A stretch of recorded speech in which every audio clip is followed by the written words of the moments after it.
Setting salaries for nonprofit executive staff is absolutely a daunting task, and there are many things to consider, such as what are other organizations paying and what's the market rate and what can we afford? So today, let's dive into some tips that can help you make some more informed decisions.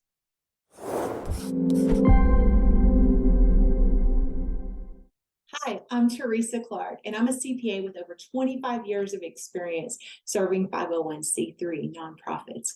See, my passion is to help nonprofits answer money questions so that they can move on to achieve their mission. So think of me as a strategic partner to mastering the money. You can visit my website for more resources. Setting the salary for the executive in your organization is really a key fiduciary duty of the board of directors. That's who holds the responsibility. And while the title of what that role is may vary by organizations, it can be called the executive director or maybe a senior pastor. The goal remains the same. You have to set a reasonable compensation. So, because this happens every year, it's important to define a process so that you can use it as a part of your normal calendar, normal rhythm of events, and it's not overlooked. Number one, you need to determine who is going to lead the process.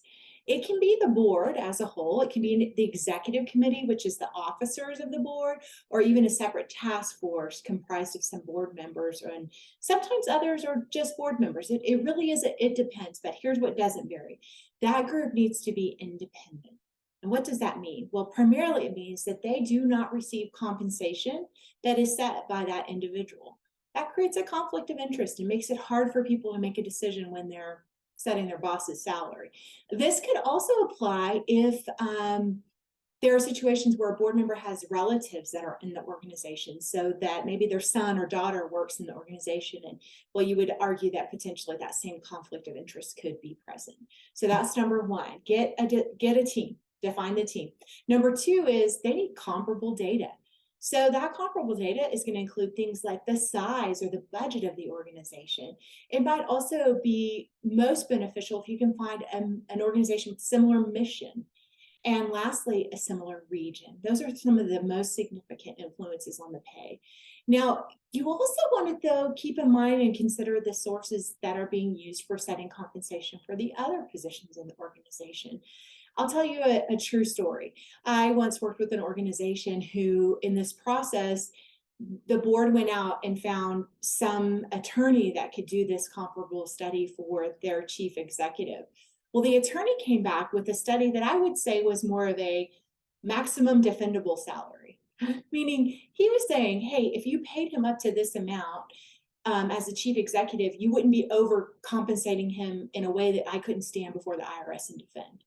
Well, that's a different benchmark than maybe what's being used for all the other compensation studies in the organization. And in this case, resulted in a range that almost was 10 times bigger than any other staff position in the organization. So that felt a little bit maybe too far out to the extreme side. So comparable data, you may want to look for similar sources that are being used within the organization for those other positions. Now, the final step here is document, document, document. Document who's involved, what the process was that was used, how the decision was made, what decision was made, and get board approval. And of course, if someone on the board is not independent, they should recuse themselves from this decision. So there you go. I hope this is helpful to you. I want to invite you to subscribe to my weekly tips or follow me where you're watching this. I just want to let you know also that if you're interested in some more one-on-ones about your specific situation, you can book a strategic consult with me there on my website. I hope to serve you in a way that helps you.